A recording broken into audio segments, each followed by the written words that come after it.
Hoy nos acompaña el doctor Cristian Pallares, él es coordinador médico del Comité de Infecciones y Vigilancia Epidemiológica de la Clínica Imanaco, Grupo Quirónsalud. El tema de hoy, cómo llevar una Navidad segura frente al COVID-19. Doctor, muy buenas tardes. Hola Paola, muy buenas tardes y buenas tardes para todas las personas que están conectadas hoy aquí con nosotros. Bueno, creo que hay muchas inquietudes al respecto, doctor, sobre en qué situación estamos o cuál es la realidad del COVID en este momento. Sí, bueno, es muy importante tener presente que este es como el verano de los latinoamericanos. Si nosotros quisiéramos hacer una comparación teniendo en cuenta el verano en Europa y la Navidad en Latinoamérica, pues el verano en Europa es una época donde las personas hacen fiestas, se aglomeran, se juntan. En Latinoamérica esa época es puntualmente la que estamos viviendo, la Navidad, y es importante no bajar la guardia, sobre todo teniendo en cuenta pues que los estudios de seroprevalencia nos están mostrando que aún hay muchísimas personas susceptibles, más de la mitad de la población en las grandes ciudades susceptible de poder tener una infección por coronavirus, y que adicionalmente pues estamos frente a una época en la cual no solamente el coronavirus es una amenaza, sino los accidentes de tránsito, las lesiones por causa externa y otro tipo de cosas que pueden congestionar los servicios de salud y los hospitales. Bueno, ya tenemos algunas preguntas. Dice Marcha Murillo, buenos días y buenas tardes. En medio del COVID, que le dio COVID hace un mes y medio, ¿cuánto debe esperar para sentirse mejor? Bueno, generalmente cuando te diagnostican por COVID o tienes síntomas, es muy importante que todas las personas guarden 14 días desde el inicio de esos síntomas. Esos 14 días son ese periodo de transmisibilidad, ese periodo de contagio, ese momento en el que tú podrías contagiar a otra persona. Después de ese tiempo viene una fase de convalecencia. Para ti, dependiendo de si tienes comorbilidades, eres un adulto mayor, esa fase de convalecencia puede durar 21 días, pero también puede ir a un mes o un mes y medio. Es normal en esa fase que te sientas más cansada de lo normal, que a veces te ahogues un poco al caminar si eres un adulto mayor o una persona que tiene alguna otra enfermedad descompensada, otra comorbilidad, hipertensión, diabetes, enfermedades oncológicas. Entonces, no todo el mundo se recupera inmediatamente. Es muy frecuente que las personas se tomen un mes y medio para volver a recuperarse y volver a estar como estaban antes de que les diera COVID. Entonces, no te preocupes, que es normal tener algo de síntomas residuales durante este tiempo, después de que pasa la fase activa de la enfermedad. Bueno, ¿y cuál es precisamente ese reto que tenemos para estas festividades? Bueno, pues el reto más importante, y esta es una invitación personal, es a que vivamos una Navidad diferente. Miren, está claro, y las últimas revisiones sistemáticas y metaanálisis, las últimas evidencias científicas que tenemos muestran que en los hogares están la mayor proporción de los contagios, y entre los cónyuges las mayores proporciones de contagios. ¿Por qué razón?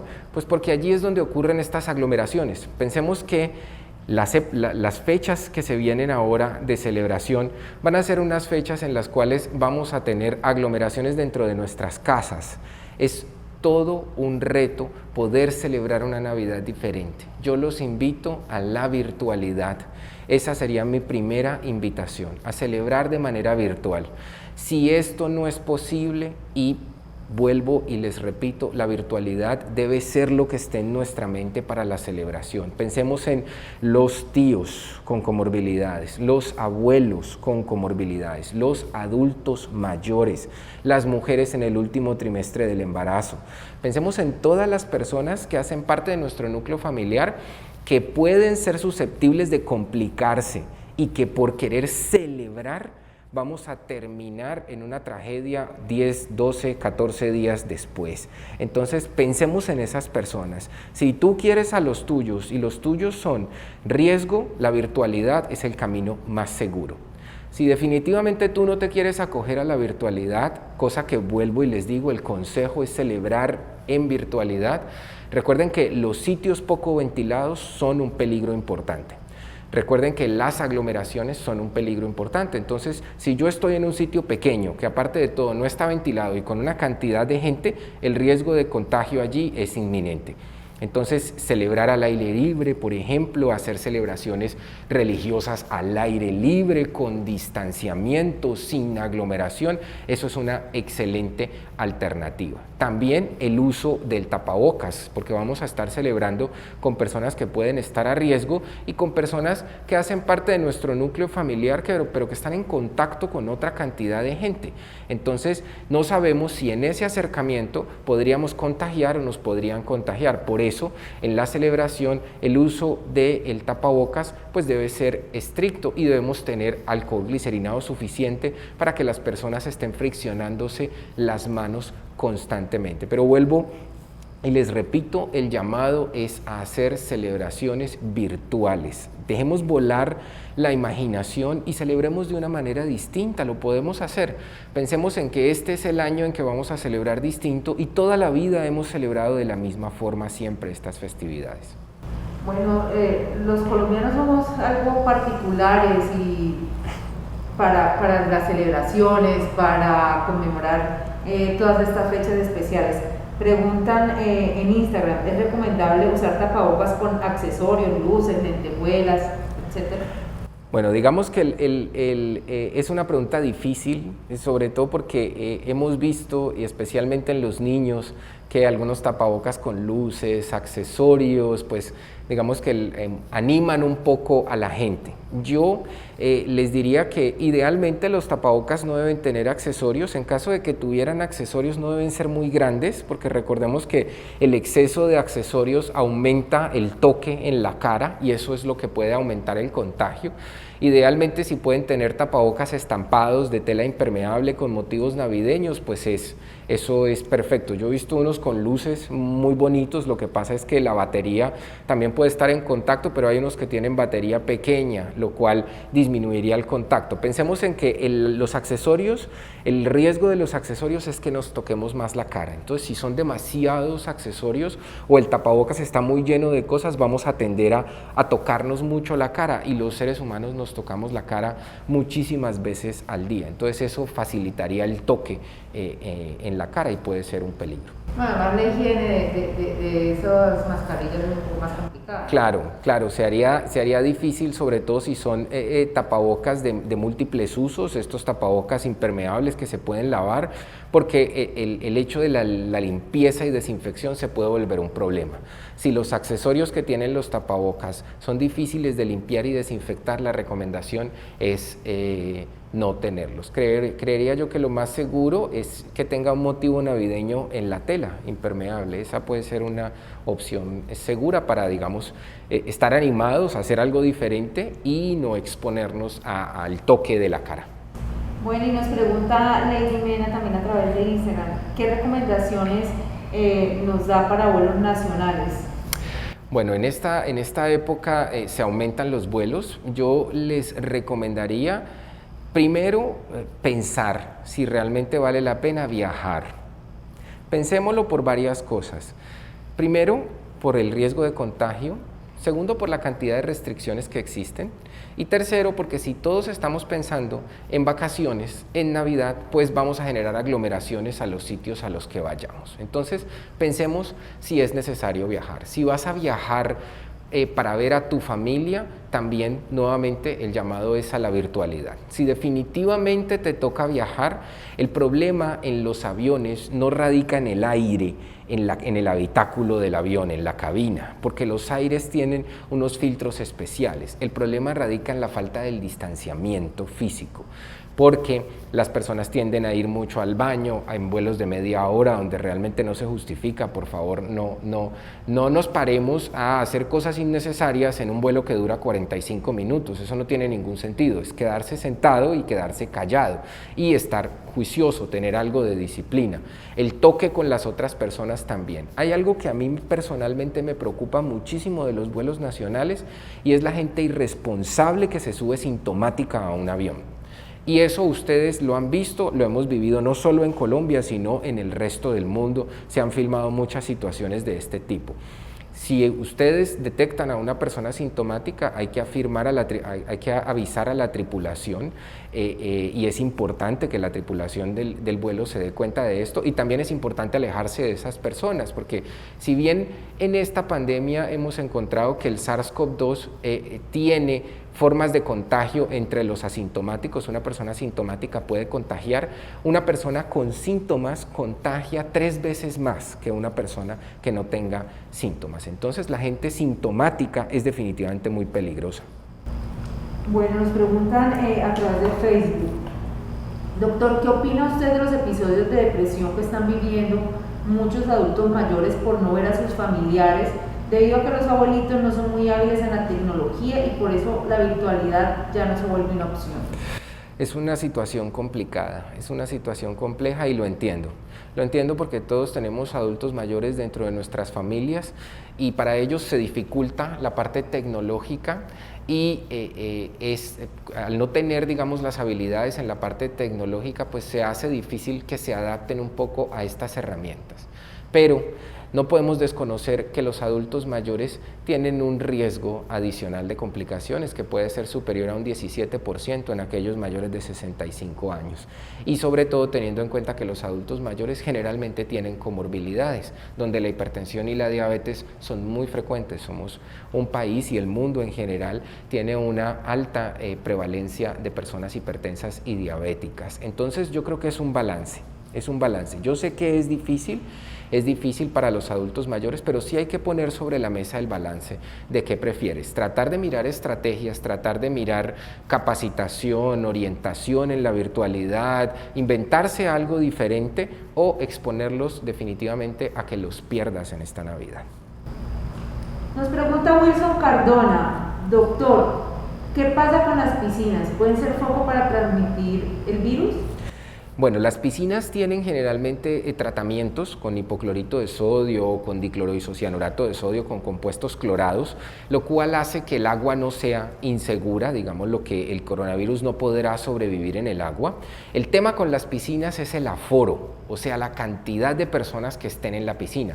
¿Por qué? Porque si las personas pueden tener distanciamiento y se hacen turnos, como ustedes lo han visto, se hacen muchas unidades residenciales en nuestro país en el marco de esta pandemia, no habría un problema. El problema es si descuidas el aforo y existen muchas personas interactuando en la piscina, porque eso sí va a generar situaciones de riesgo, situaciones de hablar con otra persona, evidentemente no van a tener mascarilla quirúrgica o tapabocas y eso es una situación de riesgo para el contagio. Yo te aconsejaría que uses la piscina cuidando el aforo y poniéndose de acuerdo con la unidad residencial o el sitio donde esté la piscina para controlar el aforo y que todo el mundo la pueda usar de una manera segura.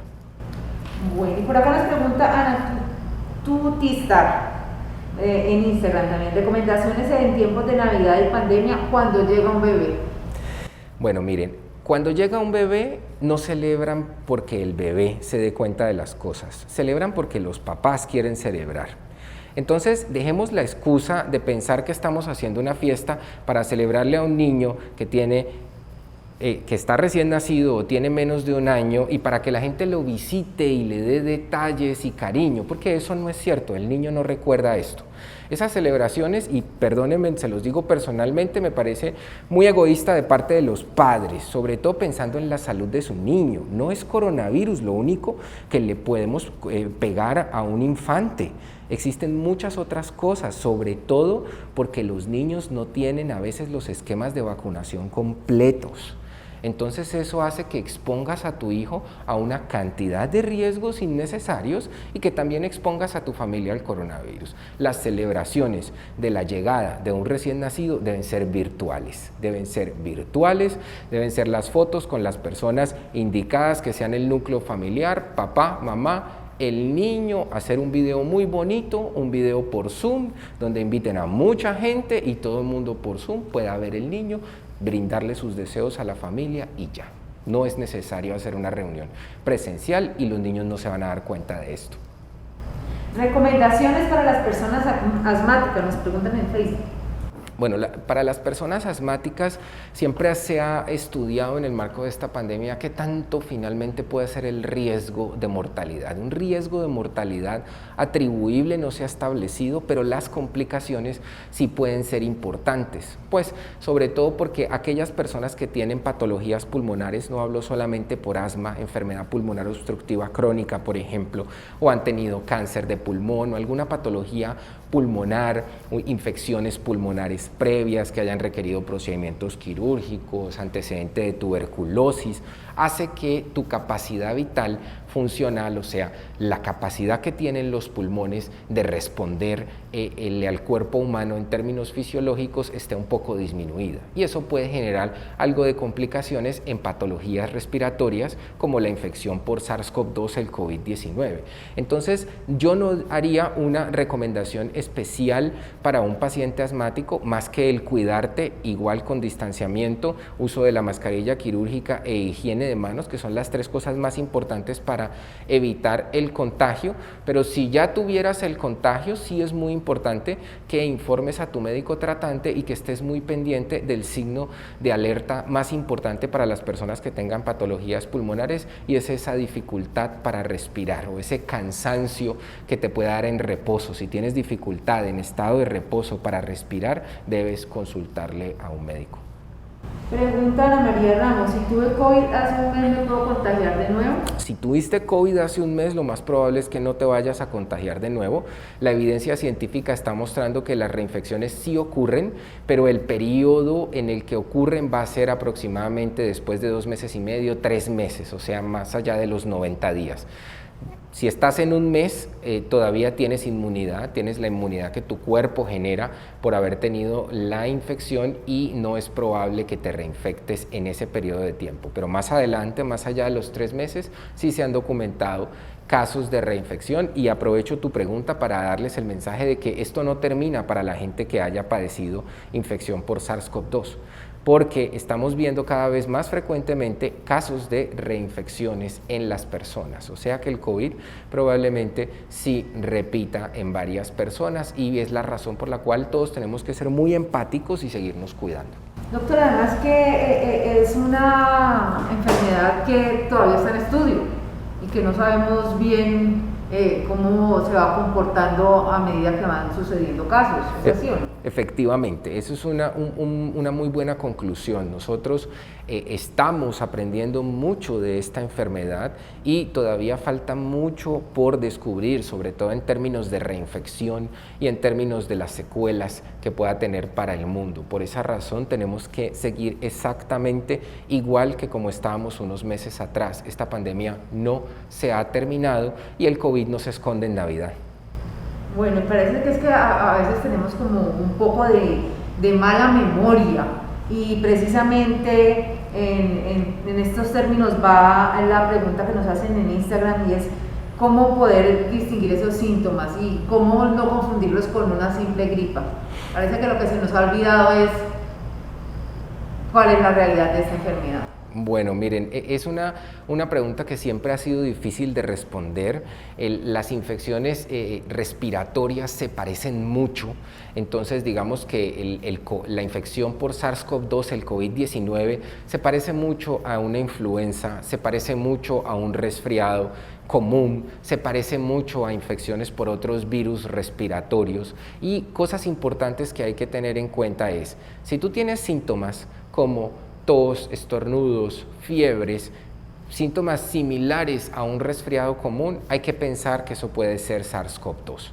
Lo digo porque algunas personas creen que el coronavirus es una sentencia de muerte y que todo el mundo que se infecta termina en una unidad de cuidado intensivo. Esto no es cierto. Las formas leves de la enfermedad son las más frecuentes, pero entonces viene el otro argumento. Las personas piensan que tienen, perdónenme la expresión, una gripita chimba, y resulta que esa gripa es COVID-19, y entonces tú terminas contagiando a una cantidad de gente porque piensas que necesitas tener un tubo en la tráquea, estar boca abajo en una unidad de cuidado intensivo para decir que tienes COVID, y resulta que no. Las formas leves de la enfermedad son las más frecuentes. Por cada paciente que nosotros tenemos hospitalizado, diagnosticamos entre 25 y 30 pacientes positivos que se van a la calle.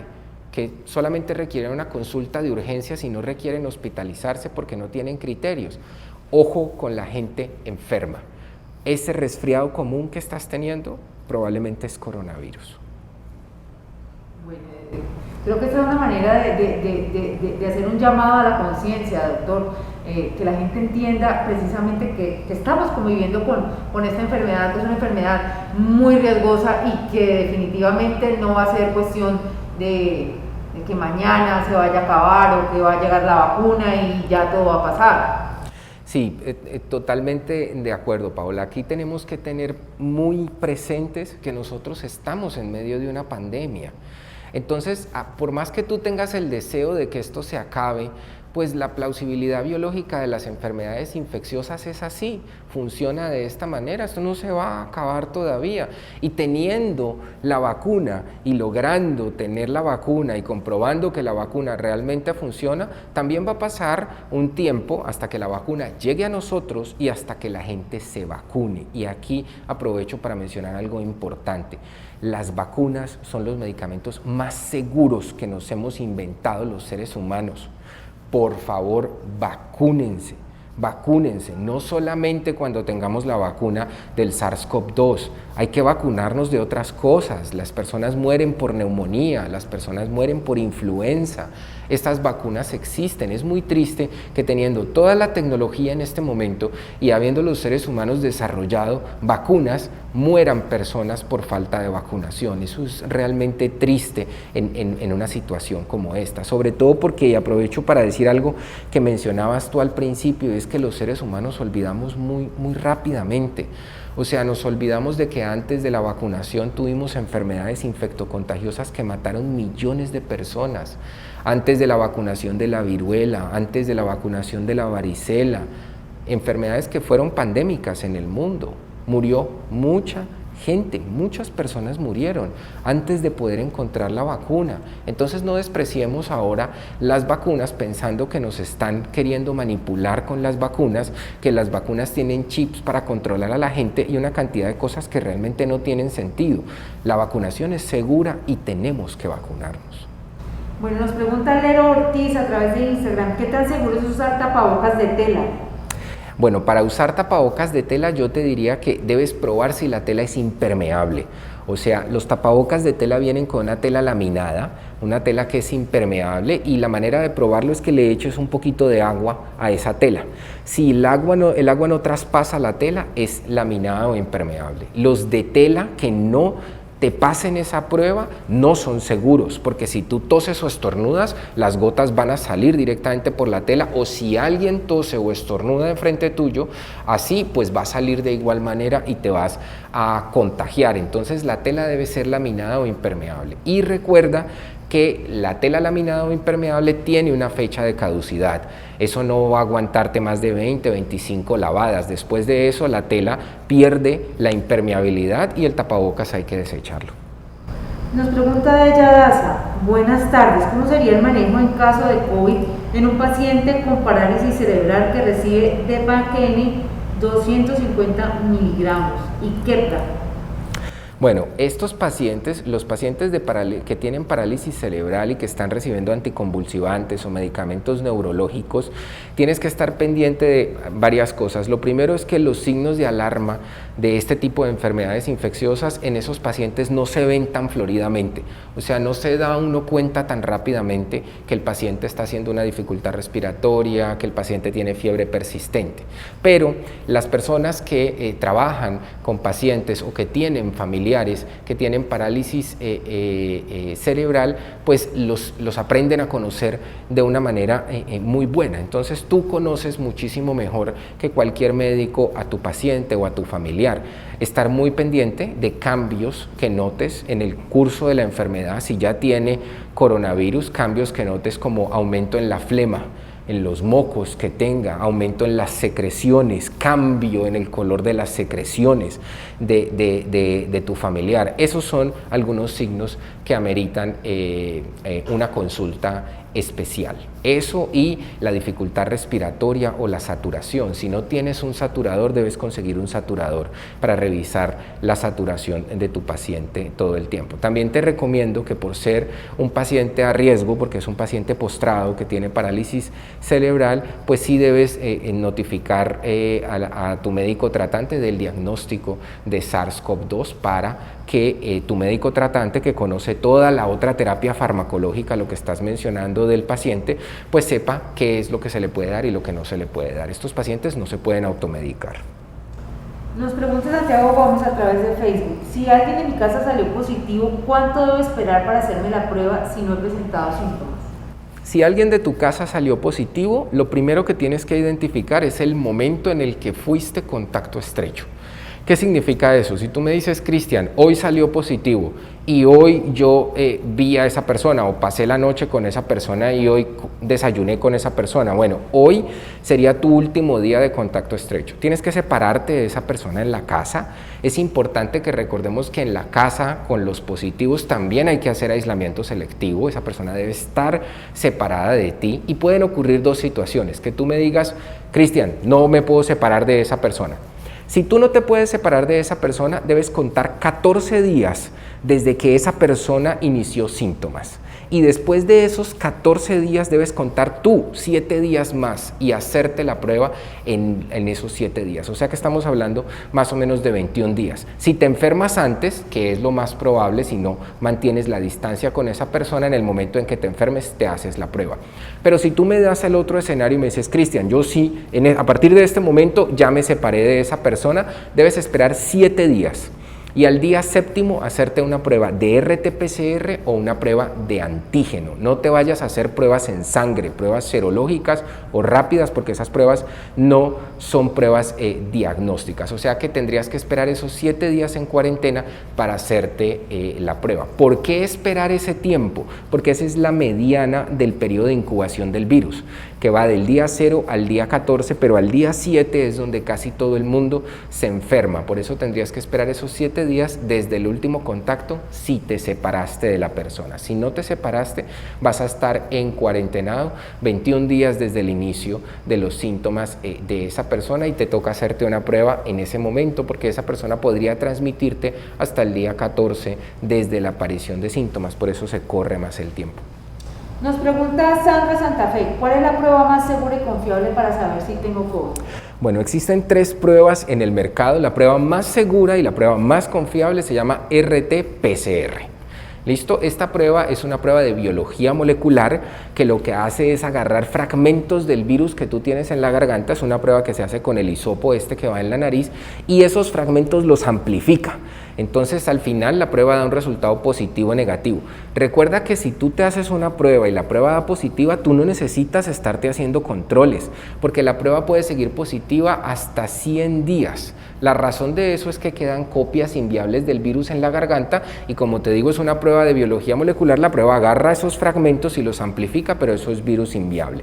La segunda prueba, que es diagnóstica también, el gold estándar es la RT-PCR, pero esta es una prueba que puede ser equivalente, es la prueba de antígeno. Esa es otra prueba que se hace por hisopo. ¿Cuál es el problema de esa prueba? Que si tú no tienes síntomas, la sensibilidad de esa prueba cae un poco comparado con la RT-PCR. Por eso la RT-PCR es el gold estándar. Por favor, no piensen en pruebas rápidas, serológicas, de sangre como diagnóstico, ni como nada, ni bajo ninguna circunstancia.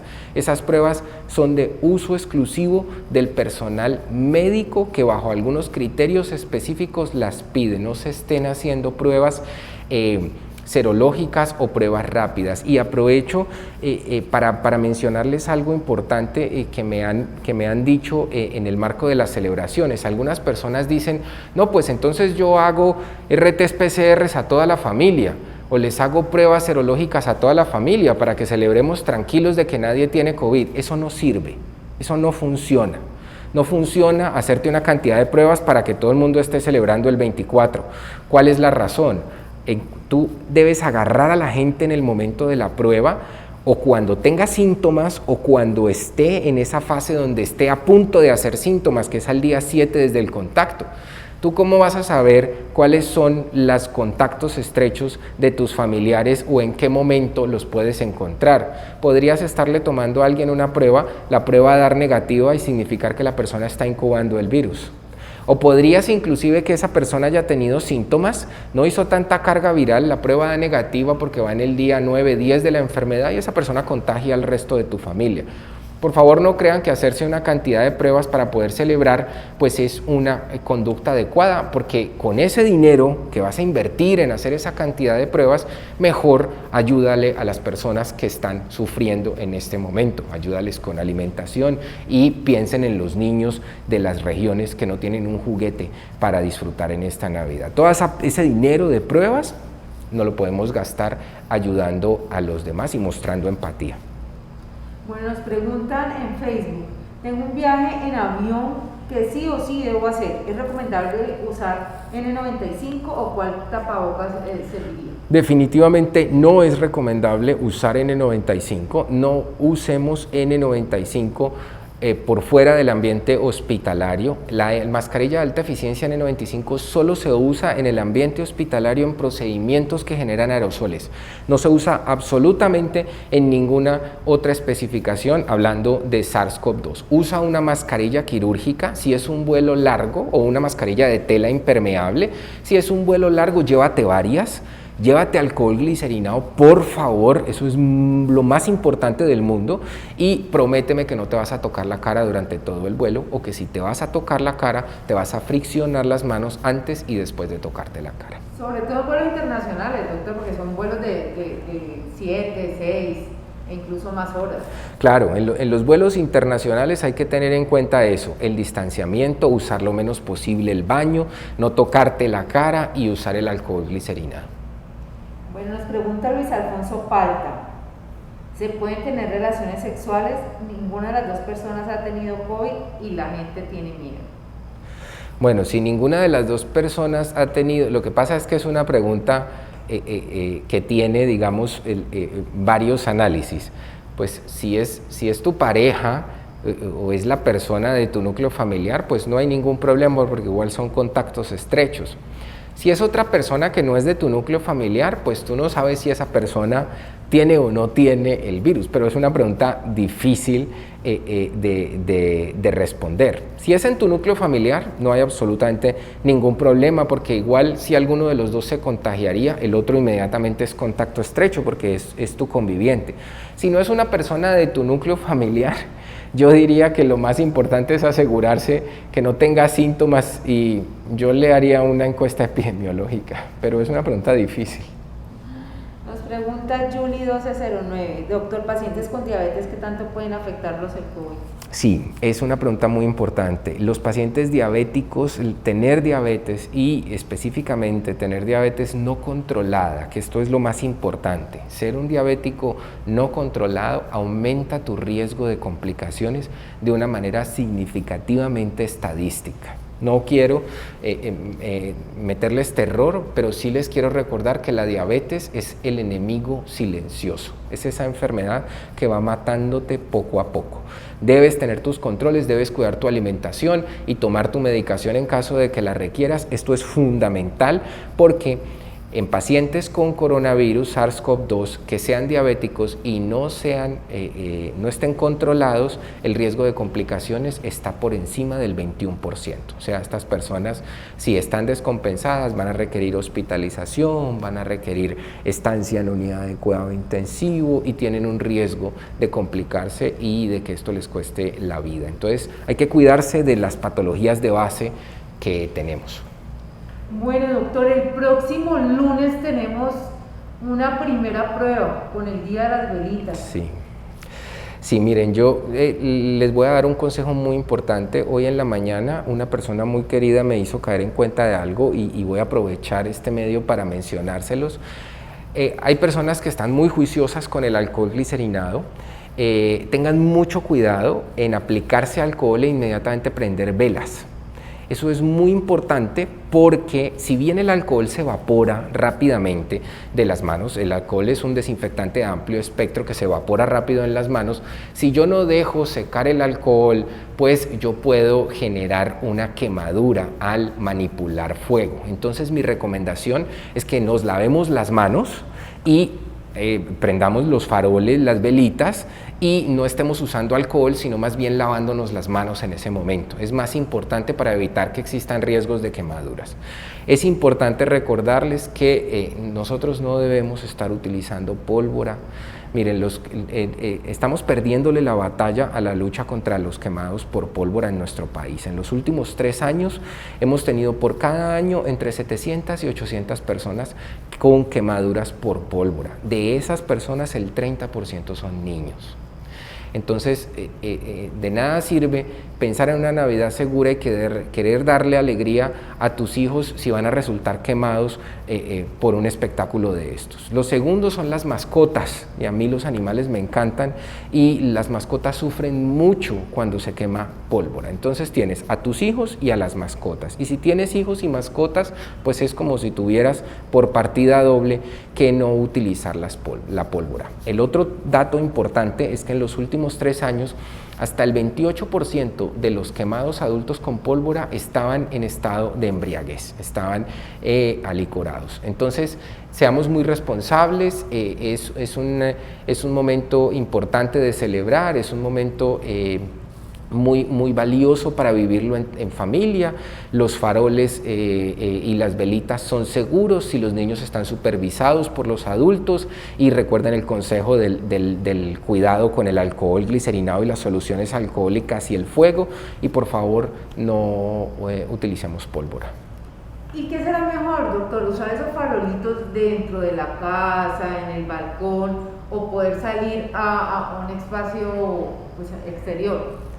Bueno, yo creería que lo ideal es poder tener un alumbrado en el exterior, en el balcón de la casa o en el jardín de la casa, más que en sitios cerrados y con poca ventilación, y aquí no es por el coronavirus, es por el fuego y los incendios. Entonces creo que sí es importante buscar como el sitio ideal. Lo otro es que muchas personas en sus apartamentos celebran prendiendo 1 o 2 faroles o un farol por cada miembro de la familia. Recordemos que esto tiene un significado espiritual muy grande para las personas que celebran el Día de las Velitas, y creo que el significado espiritual es lo que realmente vale, no llenar tu casa de una cantidad de faroles y generar un incendio. Entonces pienso que a las celebraciones tenemos que tener la conciencia de darles el valor espiritual que ellas merecen y realmente por lo que lo estamos celebrando. Creo que ese sería mi consejo con los faroles y los ambientes cerrados.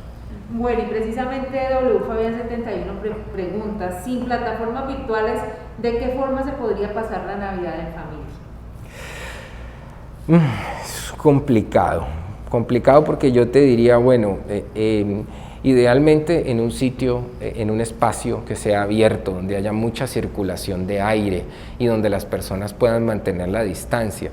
Pero si tienes un espacio abierto donde las personas pueden mantener la distancia y tienes un sitio grande, pues no creo que no tengas tecnología para celebrar la Navidad, ¿no? Entonces creo que sí debes tener una plataforma tecnológica. Ahora todo el mundo tiene celulares y todo el mundo tiene celulares, todo el mundo ha actualizado sus plataformas por Google Meet, por Zoom, por una cantidad de plataformas, por Teams. Entonces yo le haría el esfuerzo para mirarlo tecnológicamente, y si no, creería que haría una Navidad al aire libre, controlando el aforo y sobre todo controlando el distanciamiento, y especialmente con la gente a riesgo. Ojo con los familiares que tenemos a riesgo, cuídenlos muchos, por favor, que esta no sea la última Navidad que celebremos con ellos. Bueno, nos pregunta Andrea Margarita Espinosa, voy a viajar con mi esposo donde mis papás, no hemos tenido síntomas y queremos hacernos la prueba de antígeno antes de ir, ¿es conveniente? Digamos que si tú quieres ser muy riguroso y has estado en la cuarentena, la prueba antigénica te va a dar una seguridad adicional para poder visitar a tu familia.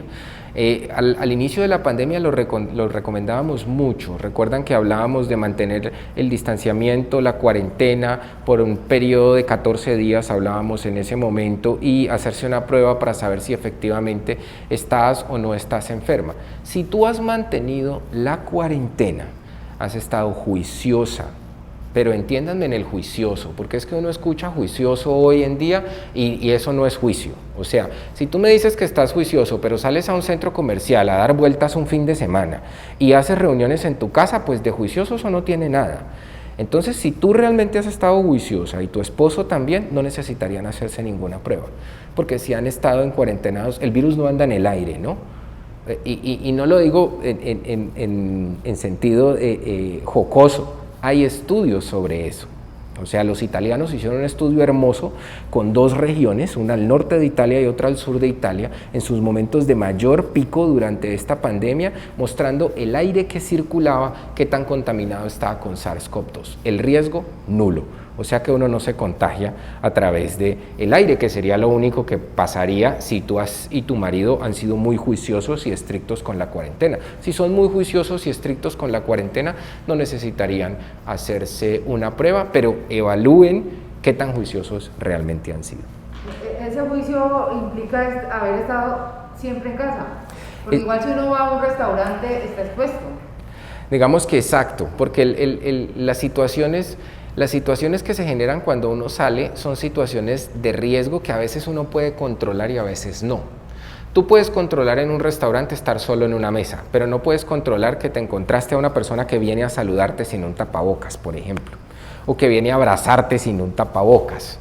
Esos son conductas de riesgo, ¿ya? Por eso es que si todos fuéramos disciplinados, esto sería muchísimo más fácil de llevar, porque el tema aquí es un tema de disciplina. Si usted sabe que tiene que respetar el espacio de la otra persona, que no se le puede acercar, que no la puede abrazar, que no la puede tocar, tendríamos muchísima menos gente contagiada de la que tenemos hoy. Nos pregunta ahora Cristina, doctor, ¿usted qué opina de que los niños regresen al colegio? Es una pregunta difícil también, hoy ha sido el día de las preguntas difíciles. Yo personalmente creo que los esquemas de alternancia son necesarios, o sea, yo considero que los niños sí deben volver al colegio, pero con seguridad. Con seguridad significa verificando la infraestructura del colegio. O sea, que el colegio tenga salones que sean ventilados, que se respete el aforo, no pueden volver todos los niños al mismo tiempo, y que se haya instaurado esa cultura en los niños. Hay una cosa maravillosa que nos han enseñado los niños en este momento de pandemia, y es la disciplina. Usted al niño le enseña y el niño sigue disciplinado todo el tiempo.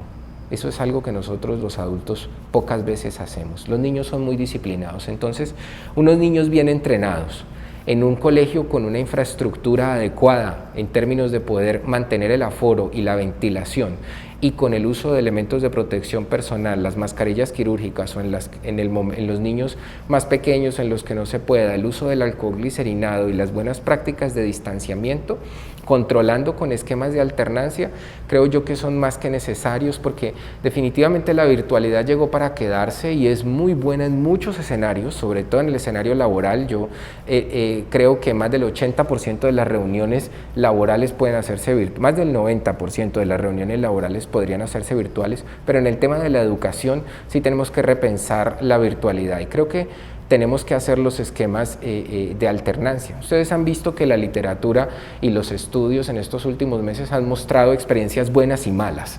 Entonces creo que no hay una última palabra, hay buenas experiencias, malas experiencias, y eso sí, el colegio, aparte de lo que hemos mencionado, debe tener un excelente sistema de vigilancia.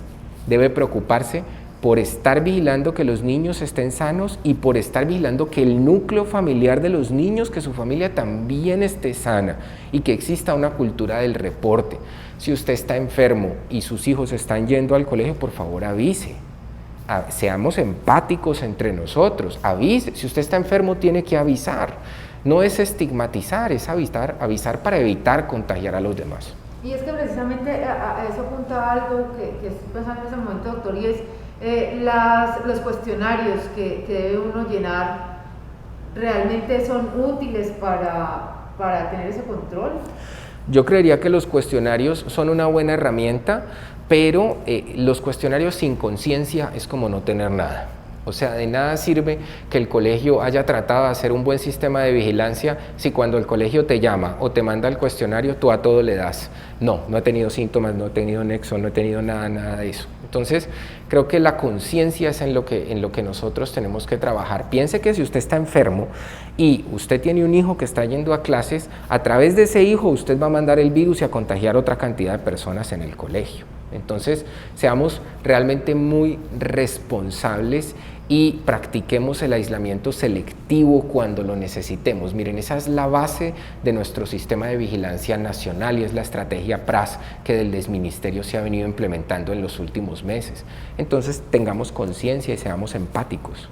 Porque anhelamos de pronto como los adelantos de otros países, de otras ciudades, y realmente pues tenemos aquí esta medida que es válida para control. Totalmente de acuerdo. Miren, es una medida válida que cada vez está teniendo más accesorios, digámoslo así, más herramientas que permiten establecer un seguimiento y un aislamiento selectivo. Entonces, de verdad, tengamos disciplina, seamos disciplinados con este punto. Bueno, nos pregunta Winston, ya para ir cerrando, ¿es verdad que en Inglaterra ya está la vacuna para el COVID?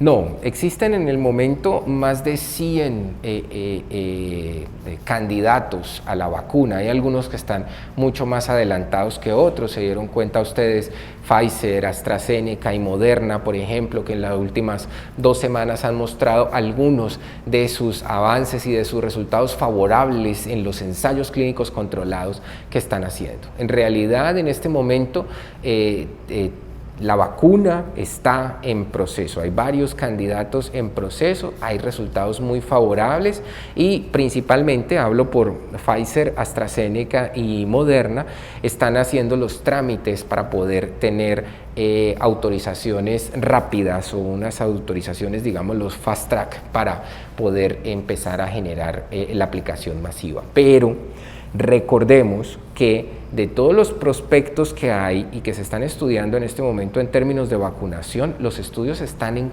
curso, los estudios no han terminado. Entonces nos puede pasar sorpresas como nos pasaron hace algunos meses con algunos prospectos donde se tuvo que cancelar el ensayo clínico o la investigación. Entonces todavía no podemos cantar victoria, pero creo que en términos de vacunación, donde las vacunas en promedio se demoraban 10 a 12 años en poder salir, ahora pues tenemos una ventaja enorme. Y aquí quiero mencionar un comentario para la gente escéptica que dice, ¿cómo van a lograr tener una vacuna en 6 meses? Es que hay más de 100 prospectos. Nunca en la historia de la vacunación en el mundo la gente estaba trabajando tanto en esto. Es como si dejaras de hacer absolutamente todo para dedicarte solo a esto. Y hay fondos, o sea, hay dinero. Antes, en muchas enfermedades infecciosas, lastimosamente, siempre faltó el aporte económico a la ciencia. Y aquí quiero hacer un llamado. La ciencia es importante, hay que apoyar a la ciencia. Y es ahora que se está invirtiendo tanto dinero en la ciencia que se ha podido avanzar muy rápidamente. Miren, el SARS-CoV-2 nos demostró que podemos tener vacunas mucho más rápidamente. Yo espero que podamos tener en el segundo trimestre del 2021 la vacuna disponible para todos y eso probaría que tenemos que invertir muchísimo más dinero para este tipo de situaciones y para otras enfermedades que no son tan famosas como la infección por SARS-CoV-2 y que también tienen prospectos y necesitan investigación en tratamiento y en vacunación. Doctor, ¿usted cree que podemos estar en ese momento frente a una nueva posibilidad de aislamiento obligatorio? Es otra pregunta muy difícil. Yo creería que nos lo han mostrado las grandes potencias del mundo, se dieron cuenta de lo que ha pasado con Francia e Inglaterra, todo depende de nosotros. O sea, si nosotros nos descualquieramos en un nivel gigantesco y somos las personas más indisciplinadas, toca hacer la medida más precaria para evitar el contagio, que es encerrar a la gente. Eso es lo último que toca hacer. Y no lo estoy diciendo yo, miren a Inglaterra, miren a Francia. No sé por qué los seres humanos tenemos ese pensamiento mágico de creer que las cosas que estamos viendo alrededor no van a tocarnos ni nos van a pasar. Somos iguales que ellos. En sentido de la pandemia, en sentido económico y en sentido de otro tipo de cosas y en cultura definitivamente no. Pero miren, a pesar de que ellos tienen algunas herramientas que nosotros no, han tenido que optar por lo básico, encerrar nuevamente a la gente. Entonces, si nosotros fuéramos más disciplinados, tuviéramos más empatía, probablemente no tendríamos que llegar a esos extremos. Yo espero que de verdad demostremos que podemos ser juiciosos y disciplinados para que no tengamos que vivir otra cuarentena como la que vivimos al principio. Bueno, por acá tenemos dos preguntas más. Viviana CM dice: llevo 4 días con fiebre pero sin más síntomas. ¿Por precaución debo aislarme o debo esperar si presento más síntomas? Bueno, allí te preguntaría, Viviana, ¿dónde vives? Porque si tú estás aquí en el suroccidente del país y solamente tienes fiebre, tienes que pensar en otras infecciones virales como el dengue, por ejemplo. Si tú tienes fiebre que lleva varios días sin bajarte, debes consultar al médico. Es importante que acudas al médico y hay que descartar otras enfermedades. Ya fiebre no es igual a SARS-CoV-2 y sobre todo si tienes fiebre y no tienes nada más, yo pensaría en dengue, por ejemplo, si vives en el suroccidente. Y Claudia López nos pregunta: se viene un periodo de vacaciones, ¿hay alguna forma de salir con cuidados especiales? Yo creería que salir lo pensaría, digamos, más orientado hacia la naturaleza, donde hay espacios abiertos y donde se puede practicar el distanciamiento. Creo que volver a la naturaleza puede ser una buena opción. Creo que para efectos de centros comerciales, restaurantes, si tú lo haces disciplinadamente, el restaurante tiene todos sus protocolos de bioseguridad y se controla el aforo, es seguro hacerlo. Es un tema de disciplina. Entonces, lo que te aconsejaría es, trata de ir más al verde y para los otros sitios que están en la ciudad, si tienen unos buenos protocolos y se controla el aforo, perfectamente de una manera ordenada se puede hacer, no habría problema. Bueno, doctor, agradecemos mucho pues este espacio que nos ha brindado. Demos unas últimas recomendaciones para cerrar. Bueno, yo dentro de mis recomendaciones les diría, por favor, piensen en una Navidad diferente, piensen en lo virtual, de verdad, dejen volar la imaginación, hagamos una Navidad distinta. Todos los años hacemos los mismos esquemas de Navidad, hagamos una Navidad distinta, seamos creativos, pensemos en amigos secretos virtuales, novenas virtuales, celebraciones virtuales, sorpresas virtuales, todo ese tipo de cosas que podemos pensar y que serían cosas totalmente nuevas, porque eso nunca lo hemos hecho. Por favor, cuidemos muchísimo a nuestros niños y a nuestras mascotas, eso es, no utilicemos pólvora y seamos muy responsables y pensemos en los efectos nocivos que está teniendo la pólvora en nuestro país.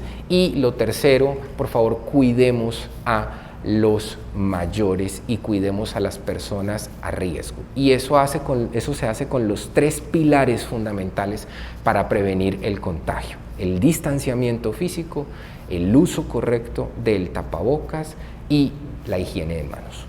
Bueno, doctor, que sea esta pues la oportunidad también para desearle un feliz día del médico y agradecer a través suyo a todos sus compañeros que están dando la pelea y poniendo todo de su parte para que esta situación pueda mejorar. Bueno, Paola, pues muchísimas gracias. Yo les mando un saludo muy fraterno a los colegas médicos y aprovecho para incluir a todo el personal de salud, incluyendo también al personal de aseo de las clínicas y hospitales, el personal de seguridad, de experiencias de las personas.